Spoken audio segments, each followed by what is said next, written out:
118 चीनी ऐप पर बैन लगा दिया है। हालांकि युवाओं को सरकार के इस फैसले से निराशा जरूर हुई है, लेकिन खेल से जरूरी उन्होंने देश को बताया है।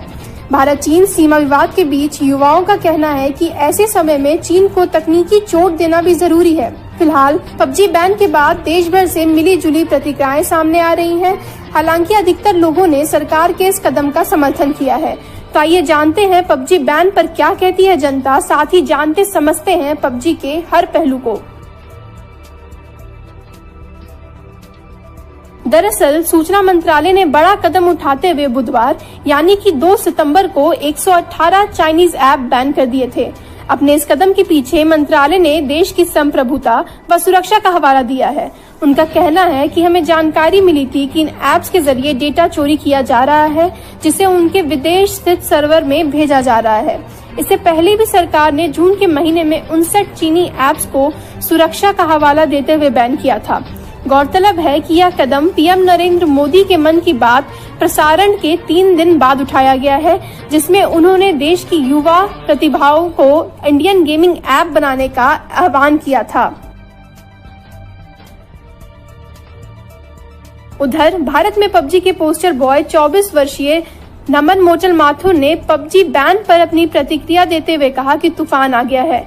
यूट्यूब पर 6 मिलियन फॉलोअर वाले पबजी गेमर माथुर बैन के बाद लाइव आए और 80,000 यूजर्स के सामने पबजी को लेकर अपनी सेंटिमेंट्स बताते दिखे। वहीं इस दौरान कुछ लोगों ने कहा कि जो केवल पबजी देखने यूट्यूब पर आते थे, क्या वो यूट्यूब छोड़ देंगे। इस पर माथुर जैसे दूसरे लोकप्रिय पबजी गेमर्स ने जोर देकर कहा, देश की सुरक्षा से बड़ा कुछ भी नहीं है। वहीं गेमर अभिजीत अंधारे ने पीएम मोदी और खेल मंत्री किरण रिजिजू को टैग करते हुए अपने ट्वीट में लिखा, कुछ दिन पहले ही सरकार ने गेमिंग के क्षेत्र में और ज्यादा नौकरियां पैदा करने की बात की थी, लेकिन उन्होंने एक ऐसे ऐप पर बैन लगा दिया है जो देश में बड़ी संख्या में मौजूद गेमर्स को प्रोत्साहित करने के लिए अनगिनत नौकरियां देता है।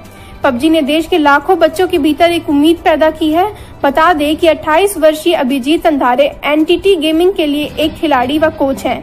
यह भारत के लिए कुछ प्रमुख स्पोर्ट्स संगठनों में से एक है जो अंतर्राष्ट्रीय स्तर पर पबजी आयोजनों में जाना जाता है। आपको बता दें कि भारत में पबजी की लॉन्चिंग साल 2017 में South Korean company Blue Hole द्वारा एक कंप्यूटर गेम के रूप में हुई थी। इसके 1 साल बाद इसके मोबाइल वर्जन को एक चीनी कंपनी टेंसन द्वारा लॉन्च किया गया था। इस बैन पर निको पार्टनर कंपनी के चीनी और एशिया मार्केट के एनालिस्ट ने कहा कि पबजी मोबाइल अब तक भारत में सबसे बड़ा वीडियो गेम रहा। इसने न सिर्फ 200 मिलियन डाउनलोड के साथ सारे रिकॉर्ड तोड़े थे, बल्कि रेवेन्यू में भी इस गेम ने सबको पीछे छोड़ दिया था। ये बैन न सिर्फ प्लेयर्स को नुकसान पहुंचाएगा, बल्कि इससे भारत में बढ़ती ई स्पोर्ट्स इकोसिस्टम पर भी एक रोक लगने की संभावना है। उधर एनटीटी गेमिंग के निदेशक वरुण भावनानी कहते हैं कि वे पबजी पर बैन के बाद की स्थिति का मूल्यांकन कर रहे हैं। उन्हें सरकार से उम्मीद है कि देश का प्रतिनिधित्व करने वाले खिलाड़ियों को खेलने की अनुमति मिले। वे कहते हैं पबजी पर यह बैन भारतीय डेवलपर्स के लिए एक मौके के रूप में काम करना होगा। यह गेम चीन में भी बैन है। हमारे पास एक साथ मिलकर गेमिंग के क्षेत्र में उठने का एक बेहतरीन मौका है। हमारे पास सर्वश्रेष्ठ डेवलपर और प्रोग्रामर हैं। हमें अपने द्वारा खुद का कुछ बनाकर चीन को जवाब देने की जरूरत है। तो ये थी पबजी समेत 118 ऐप्स के बैन होने पर हमारी रिपोर्ट। आपको कैसी लगी यह रिपोर्ट कमेंट बॉक्स में बताएं। साथ ही इस पूरे मामले पर आप क्या कहना चाहते हैं कमेंट बॉक्स में लिखें।